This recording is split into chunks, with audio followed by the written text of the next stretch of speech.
This week is the Flower Festival at the Cathedral. There are still tickets left, so if you haven't had a chance to book yours yet and haven't been to the Flower Festival, please do go to our website to find out more about it.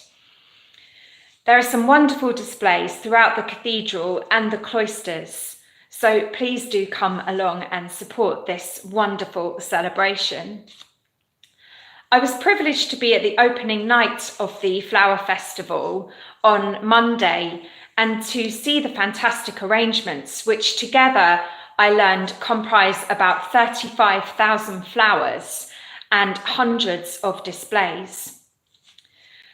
The cathedral, like many other churches, has used flowers as part of its worship for many centuries, going back 800 years and more, to mark the mundane and the magnificent, the unremarkable and unexpected.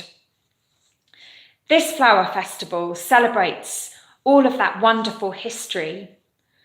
It was originally scheduled to take place in 2020, our anniversary year, and delayed 2 years by COVID.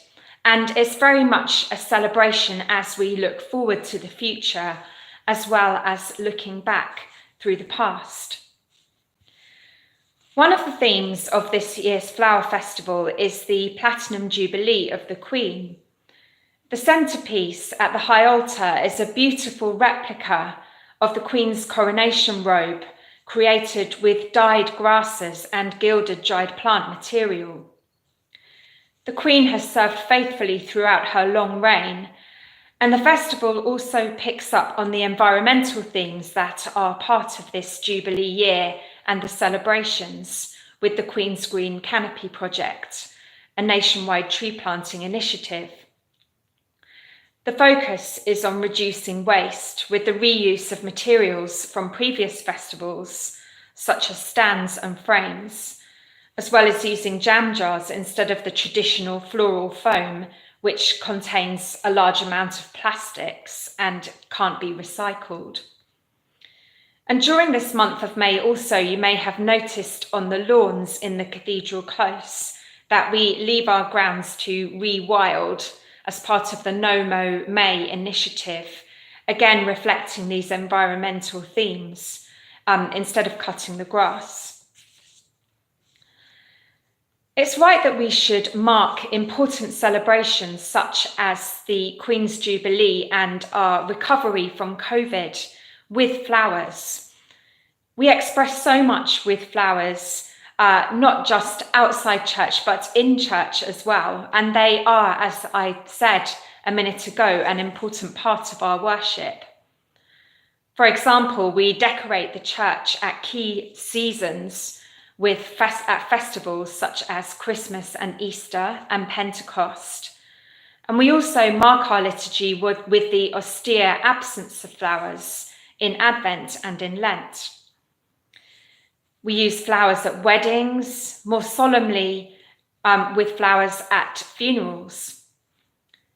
Around 1630, our local poet, George Herbert, wrote of picking flowers at Easter to offer them to God. Perhaps he had flowers in his little church at Bemerton, not far from here, in mind, but he discovered that God beat him to it, not just with flowers, but with the resurrection.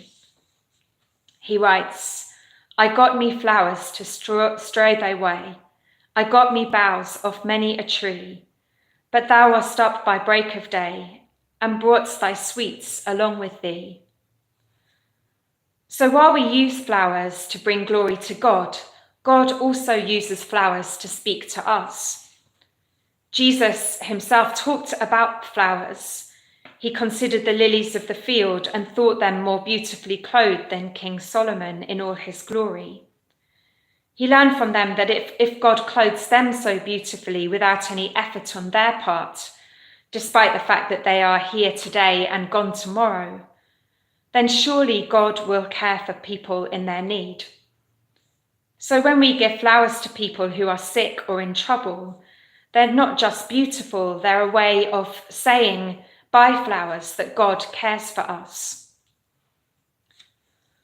Personally, I know very little about flower arranging, and you only have to look at those engaged in it, to watch someone doing it, to realise what skill is involved. To create the wonderful arrangements that we see in today's flower festival and in our churches and in the cathedral is no small thing.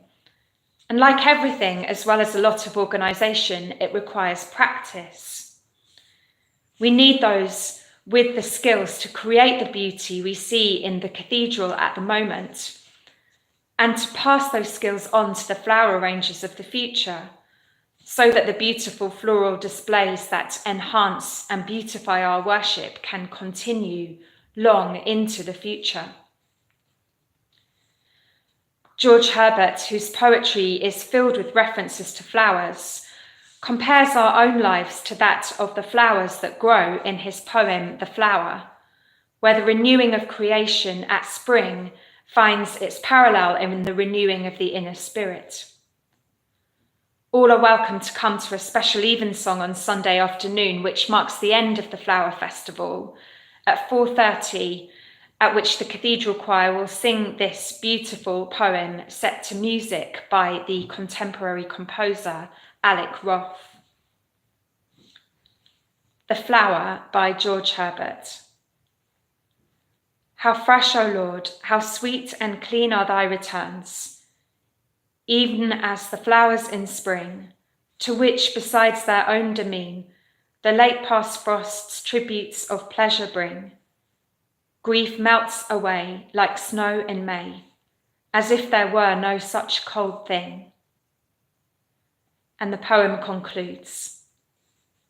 And now in age I bud again, after so many deaths I live and write. I once more smell the dew and rain and relish versing. O my only light, it cannot be that I am he on whom thy tempests fell all night. These are thy wonders, Lord of love, to make us see we are but flowers that glide, which when we once can find and prove, thou hast a garden for us, where to bide. Who would be more, swelling through store, forfeit their paradise by their pride. Thank you for listening to this week's reflection.